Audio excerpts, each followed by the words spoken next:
Senhoras e senhores, num recente vídeo meu, eu fiz alusão à alteração que está se dando no mundo espiritual a respeito da situação vivenciada no planeta como um todo. E de fato está havendo, a exemplo do que acontece aqui no plano material, lá no plano espiritual está havendo uma grande briga. Não pode chamar de guerra, porque não há perdedor física, não há perda física, mas há perda de valores e princípios, porque guerra espiritual é exatamente a ideia da virtude contra o pecado, contra o mal, o homem mau contra o bom. Lá em cima, esses valores estão sendo questionados. A esquerda sempre se vangloriou de dizer que ela representa o lado humano, o lado que se preocupa com o homem, que tem nos seus regulamentos, nos seus comandos de valores de esquerda, a preocupação com o homem, com o indivíduo, mas se esquecem do homem como ser espiritual e que precisa também e muito mais dos valores que regulam a nossa consciência, o nosso espírito, nossa alma, que são esses valores que agregam virtude. E penso no homem físico, aspecto material. E mesmo pensando no homem físico, no aspecto material, dão para ele a assistência, o benefício, mas não dão a oportunidade do desenvolvimento, do crescimento dele, em termos também materiais. Essa discussão está travada no planeta todo. E a esquerda vem perdendo, e vem perdendo muito, porque nós estamos crescendo espiritualmente. A humanidade está se elevando às coisas de Deus, está se deixando contaminar e Deus está agindo nesse sentido, fazendo com que nós tenhamos compaixão, misericórdia e amor, que são valores cristãos, e valores de todo a gama de religiões do mundo que foca em Deus e no homem com a sua imagem e semelhança.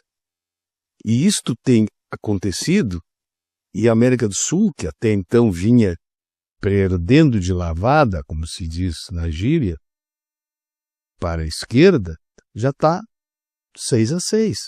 Temos 6 países de direita e 6 países de esquerda, com a vitória agora recente no Chile. E aqui no Brasil vai ser um divisor de águas, a eleição de 2026. Porque já está difícil viver no Brasil. Está muito difícil. Ao pobre dão o benefício, o assistencialismo, mas não lhe dão oportunidade. Os registros dessas instituições como BNDES, esses órgãos que revelam os dados de crescimento, são manipulados. E nós temos a mentira de dizer que temos 5 milhões e 5,6% de desemprego, quando não contabilizam nessa taxa aquelas pessoas que estão sendo assistidas e que não têm emprego porque estão conformadas com a assistência que o Estado lhe dá. A nossa taxa de desemprego é muito mais elevada que isto. Mas o pior não é. O homem que recebe um benefício, ele se sente menor. Ele fica desprovido da sua dignidade. Ele se sente indigno de ir lá com cartão para receber benefício, quando gostaria de ter oportunidade de trabalhar e, com esse trabalho, prover a família. Esta é a situação que nós estamos vivenciando hoje no Brasil. Como aconteceu na Venezuela, como aconteceu em Cuba, como aconteceu na Nicarágua. E, recentemente, eu assisti um pronunciamento do presidente atual de Cuba, fazendo uma espécie de reflexão de meia culpa, como quem diz, o sistema que adotou o comunismo liquidou o cubano completamente. Não tem as necessidades mais elementares assistidas pelo Estado, porque o Estado nem isto pode mais fazer. E eles têm que reverter isso.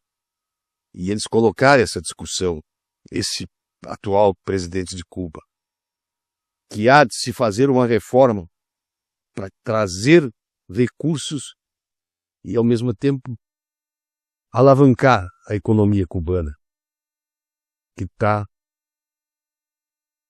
num desastre total. Mas eu vou ler um pequeno relato desse artigo aqui de Guzzo, que tem o seguinte título: Viver no Brasil é desperdiçar a vida. O Brasil hoje é um grande lugar para você desperdiçar sua vida. O brasileiro não é respeitado como cidadão. O Estado não lhe fornece um mínimo de segurança individual. Sua vida, sua propriedade e seu bem-estar são ameaçados todos os dias. As chances de progresso pessoal estão cada vez mais limitadas. Quase tudo que o governo diz é mentira. Tudo o que tem é roubado. Tiram de seu bolso em impostos o dinheiro que você ganhou com seu trabalho e não devolvem, em troca, os serviços que tem a obrigação de prestar. O Tesouro Nacional transformou-se em patrimônio particular de quem manda no governo. O mérito pessoal é visto como um insulto e a recompensa material por ele é tratada como um delito social. É crime ganhar dinheiro nesse país, ter crescimento financeiro nesse país. Quem não é descrito como pobre é automaticamente culpado. O Brasil é um país ruim para educar os filhos. Aqui, o homem mau dorme bem. E não preciso dizer que o homem de bem dorme mal. Com certeza.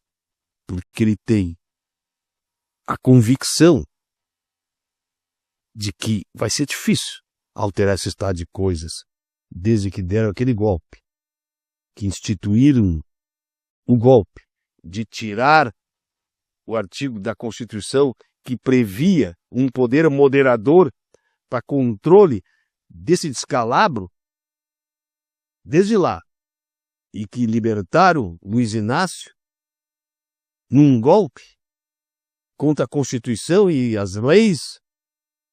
Desde lá, começou tudo.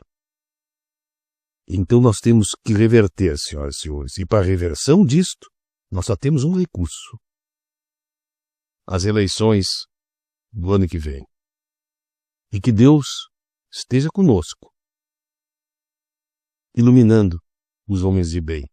Senhoras e senhores, com essas palavras, fiquem com Deus.